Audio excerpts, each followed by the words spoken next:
for a fact, I was involved in that. I know for a fact that that craft was piloted by Air Force pilots. It was based on a extraterrestrial craft that we'd had, and it was reverse engineered, but the propulsion system failed, as a malfunction in some manner, spurring out radioactivity, and I know that for a fact. But that's the only reverse engineering, other than the cylinder that at Sandia. I understand that was reverse engineered into the 117. I was at the Nevada test site, which is now the Nevada National Security Site, what you call Area 51, which was at that time Det 3 Test Center. It's Area 51, but when I was out there in the 80s, it was called Det 3 Test Center out of Edwards. There was a detachment of test personnel from Edwards Air Force Base assigned to Area 51. And Area 51 is just a plot on the map based on the Nevada test site, all the different areas within that. So, but everybody calls it Groom Lake Complex. Actually, there's two different locations out there. There's the test site, there's the Det 3 site, and then there's Groom Lake. That's two different sites. People are sometimes confusing it, thinking it's the same. And then Papoose is an auxiliary site that actually has the underground entrance. Have you been in that? Absolutely, I've been through the whole site. Yep, I spent 9 months out there as a counterintelligence officer. We had a facility at the Area 51 that would blind. We would shoot a laser up and blind the Soviet satellites as they came over, blind their cameras so they couldn't photograph anything. And not only did we blind the Russians, we would blind anybody else's satellites that would come over. So it's very difficult to get actually photographs during that time period of Area 51. And now I don't know that they have that out there anymore. I've been out for a long time. What year was that?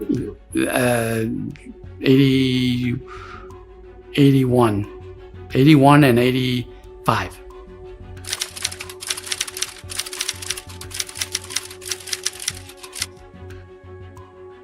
Nobody actually told me it was an anti-gravity craft, but the way it was operating and the way it could lift up by itself, we watched it.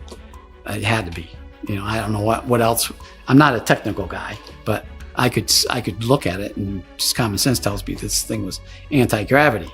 Now, but I think that craft was an actually alien craft. I don't think that was a reverse engineered. There's two different complexes out there. There's one that I believe Lazar was talking about with the alien crafts. And then there's an entirely different area for the reverse engineering craft. They're not together at all. They're not in the same hangar. They're not next to each other. They're in different locations. The underground crafts, the underground facility housed the extraterrestrial crafts. The above ground facilities in the far end of the complex housed the reverse engineered aircraft. They had the bodies of all sorts of different types of crafts that they were manufacturing or testing that he put together and try to fly it. Had a lot of crashes out there. So a lot of these things didn't work, but they had those. But I know I read a book where it says everything was in one hangar and that's not true. They were all separated, and they had different people. It was compartmented. They had people over here dealing with those extraterrestrial crafts, and they had people over there that were dealing with the reverse engineering craft. Now, the information came through a third party, bunch of people, scientists here, who would feed it out to there. Those people didn't have access to them, and they didn't have access to the other one. I saw too, the one that defied gravity, which no one ever told me it was an ET. It was an oval shape. It wasn't very big. It was probably 10 feet by 20 feet. It wasn't very big. It had, I think, legs or landing gear that we had put on it because they didn't fit the structure of that craft. And it had these portholes that were almost fluid-like. You look at it and it looked like you're looking through water, if you know what I'm talking about. And I never saw the inside of it, but I only saw the outside. And I saw another craft, a huge craft, that was in the Papoose complex. When you first go down into it, the bay area on the right-hand side, huge craft, probably 100 foot by 100 foot. I was never told what that was, but it looks like an older craft that had crashed, and because there was damage on it. But the skin of it and everything looked strange. Didn't look like something we would have built. I never saw any. I saw supposedly a closed circuit camera. I was sitting in a building, and there was a closed circuit camera filming one in another facility, but I never actually saw one face to face. The contractors, E-Systems, Johnson Systems, Sandia, Livermore, Los Alamos, Tektronix was out there, GE, Motorola. Motorola had a huge facility where they were trying to check on their communications, how their communications worked. Those were the ones I can remember. Yeah, EG&G ran the place, and Gene Laskowski was the security chief for EG&G, and he always calls himself the security officer but he wasn't the security officer. I always let him say that, but he wasn't really a security officer, but he was their security officer, and he was briefed into a lot of things. He knew a lot, as Paul McGovern.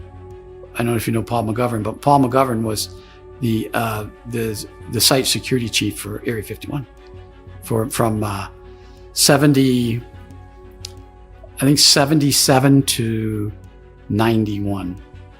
He was there the whole time. He's retired now. Lives in Washington, Maryland, Landover, Maryland.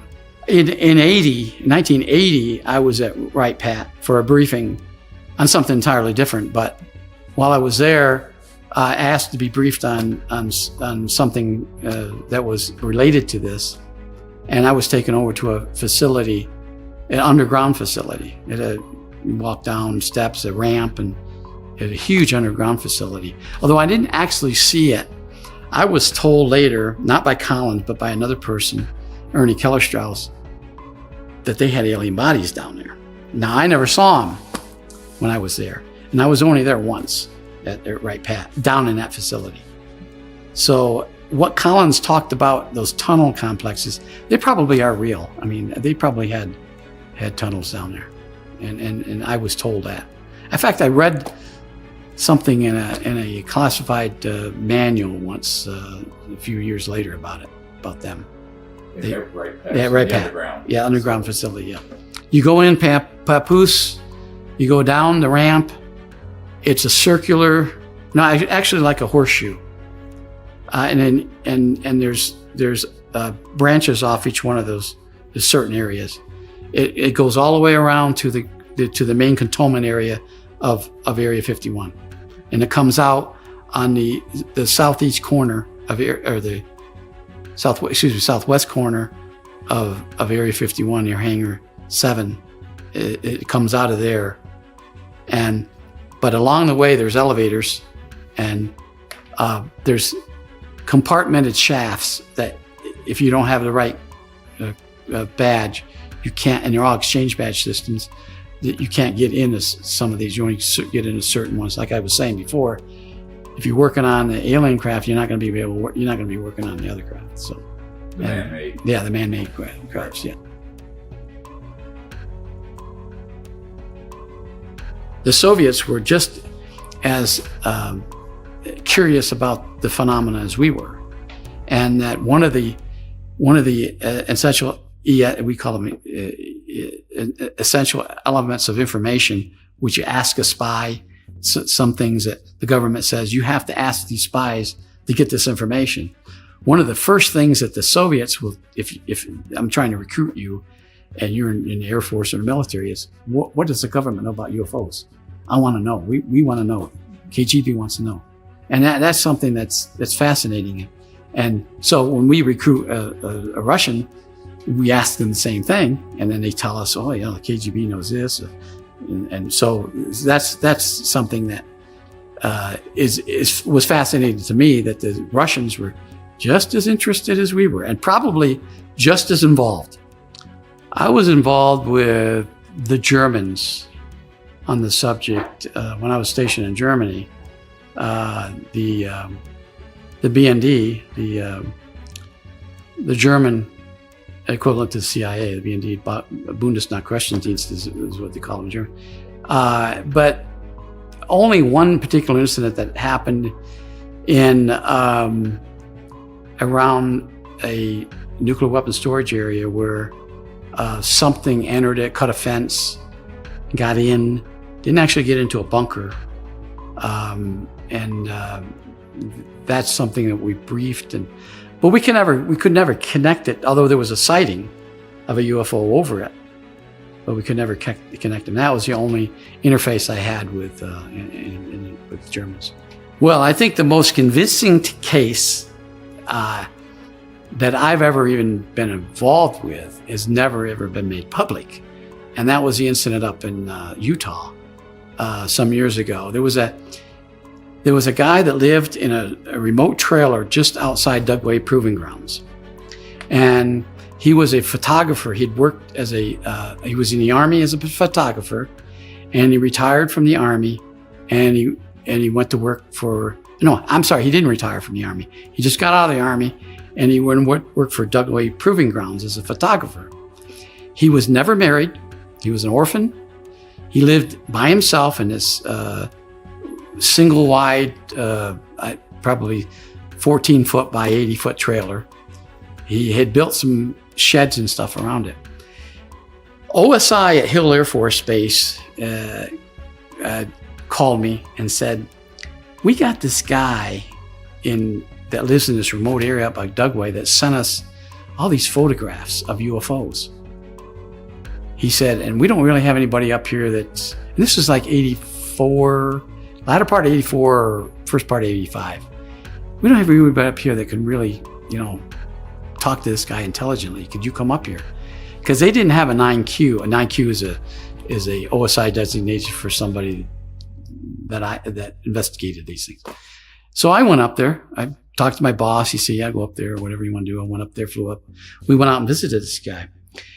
This guy was not a very intelligent person. He had a lot of common sense, but not well educated. He only went to 8th or 9th grade, but there wasn't anything he didn't know about cameras to take pictures. He learned this all on his own. I mean, the Army taught him, but then for years at Dugway, he took pictures of things out there. He showed us a book of all these photographs and these creatures. And we were saying, where did you get these things from? He said, they land out here. He said, they land out here? I said, well, when did he said, oh, they left a long time ago, but they come here and landed for years. I said, so I asked him to tell me the story. And he tells me that in 68, the latter part of 68, he came home from work. It was a fall day. He goes in, makes his meal, and all of a sudden he hears some noises. He has a cat that ran around crazy. And he goes outside and he sees this craft landing in his backyard. And he went in and got his camera. Of course, being a photographer, went out and took pictures. And creatures came out. He took pictures of the creatures. And he has these pictures there. They looked exactly like the Ebens. They were Ebens. I mean, they never talked to him. But he said, well, they didn't talk to me with words, but they talked to me in my head. He said, I could understand then that they were having problems understanding me. And he gave him all these gifts that he had. And at first I thought this was a setup. Honestly, God, when I got there, I thought this is too real to be it. This can't be real.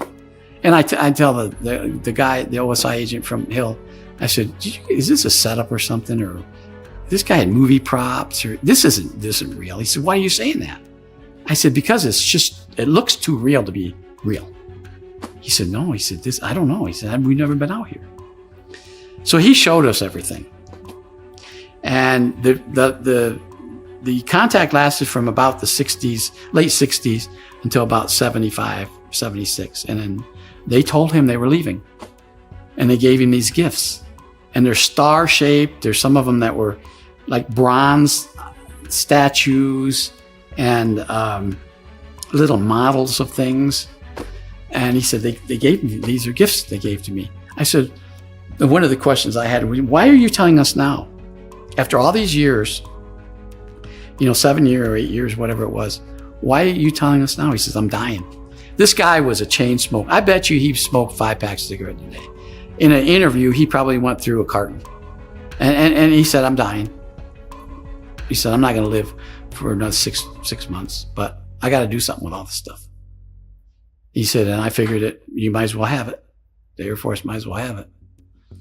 So we sent the flag up, and then we got truckloads of people coming down, NSA, CIA, to review all this stuff.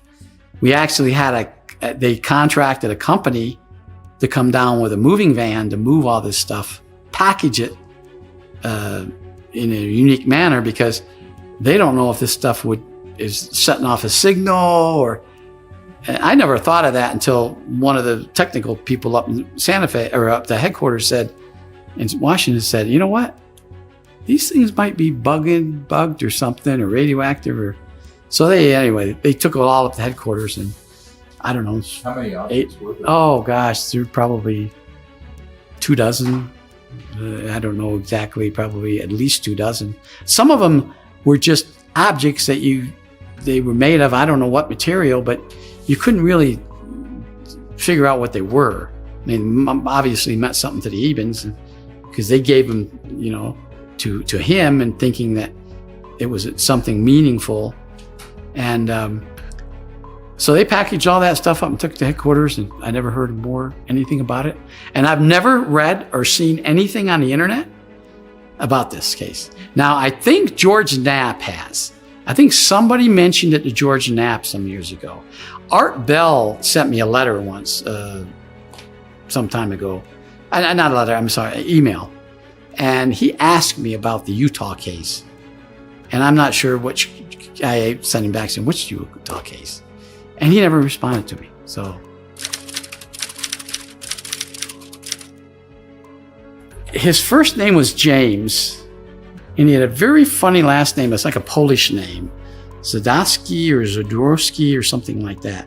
He was a Polish origin. I knew that, and but he was originally from.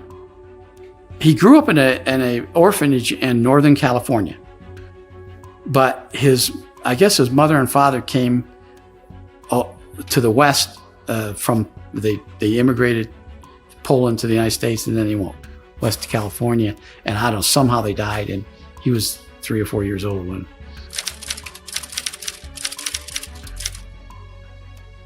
Some of them were shaped like a heart, a bronze heart with some calligraphy inside of it, and some of them were just statues of almost like ceramic statues of something, maybe a god or something. You couldn't really explain. They were small. Some of them were this big, and some of them were real big. And there was another one he had was a wreath, almost like a wreath, and there were different symbols around this wreath. And in the back of it, they had these appendages that came out, maybe to put it on a stand or something. I could never figure it out, I'm sure. And I only saw them when one time that he showed them all to us, and then when we came back to package everything up, to send them up. So they're up in CIA or DIA or someplace.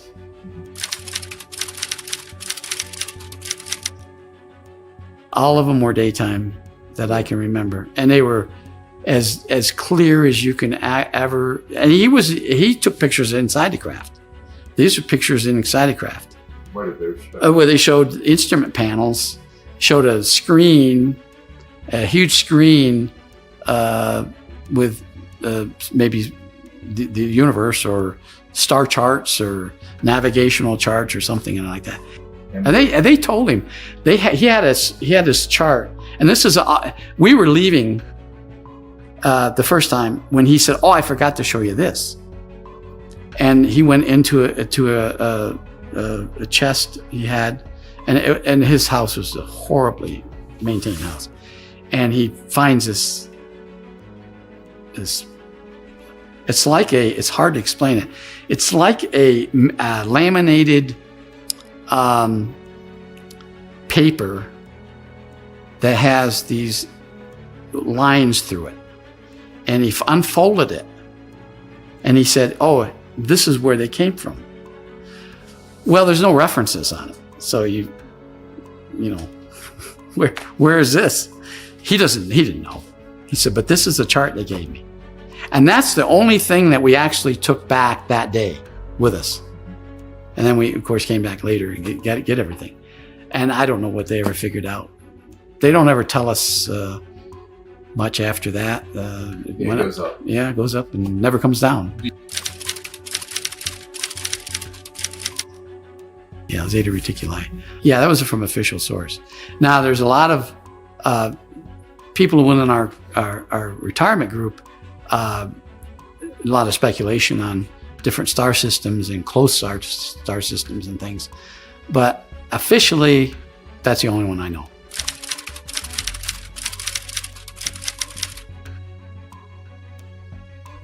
We did do that, yes. OSI did that. There was a special group out of the 7602nd Air Intel Wing at Fort Belvoir that came out and did that. They had these people that had maybe some sort of defects, anatomical defects that were brought in to fool people into thinking they're aliens. Yeah. I can't give you any specifics because the program is still classified, and they probably still doing it. I wouldn't doubt it. They were still doing it. There was a special, a highly classified operation that occurred in Tacoma, Washington, and I'm saying maybe 86 or 87. That was exactly. It was at the a naval base in Seattle.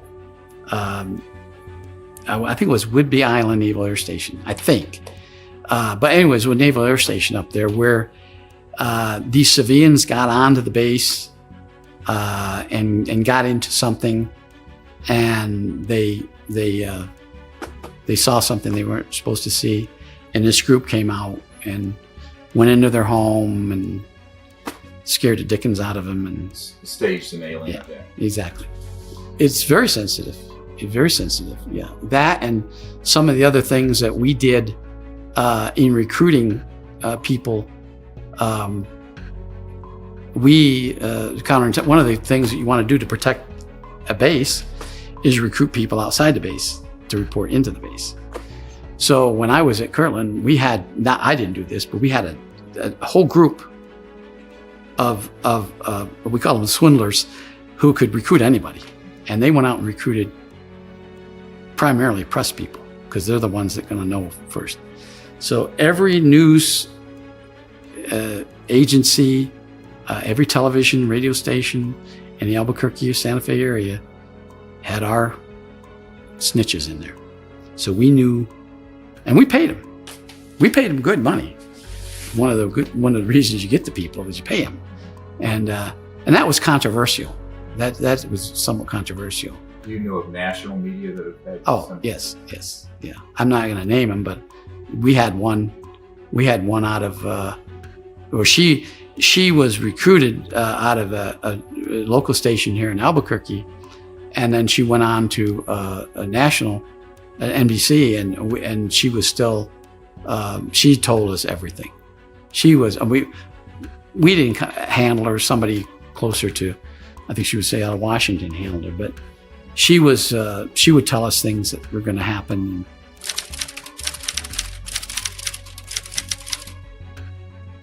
Yeah. And it wasn't just UFOs. It was anything that pertained to Air Force or military or the security of a base or spying or anything like that. If they heard something they thought would be interesting that we needed to know, they'd let us know. Cash. Yeah, you pay. What you do is you make them sign a form and you tell them, you got to report this to IRS. But whether they do it or not, you're not going to give your form to IRS. But you're supposed to tell them that. There's a form that they sign, and you give them. I think it's anything over $50 they had to sign for. We always had money. If we needed to do something, we had money. There was different funding. We call them funding sites. If you were doing an operation, counterintelligence operation, and you needed, $5,000 for this, then they would give us a number. Okay, it's under this site, and somebody would deposit it in a bank here, and we would use that money, or they would give us vouchers or something to that effect. But there would be different funding sources. I'm not sure where they came from. I'm sure all government funding, someplace up there. Congress appropriates the funds, and there's a lot of black projects and black funding, so I'm sure we got a piece of that.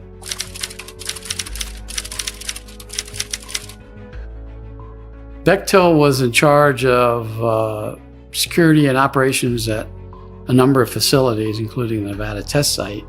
And one of their chief security officers was a former colleague of mine who worked at Kirtland with me. And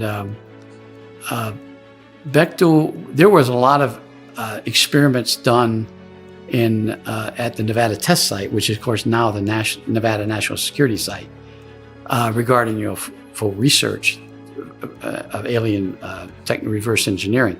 Well, they were trying to. I think Sandia Labs had a project, had funding to delve into this time travel, whether you could go back in time or forward in time, and they built facilities out there to test different things. Huge magnets. I think they had one of the underground magnets, and they were shooting lasers and things through them, trying to open up a fabric of space in order to do time travel. And I watched a number of those things. I was briefed on a counterintelligence project out there, but I don't know whatever the outcome of it was. I don't know if they ever figured it out or not.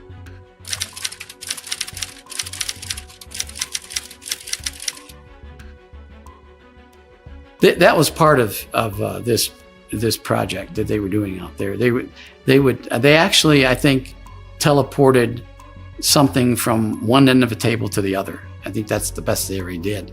But and maybe that's all I know. Maybe they did more that I wasn't aware of. I actually saw a craft flying above Groom Lake that did things that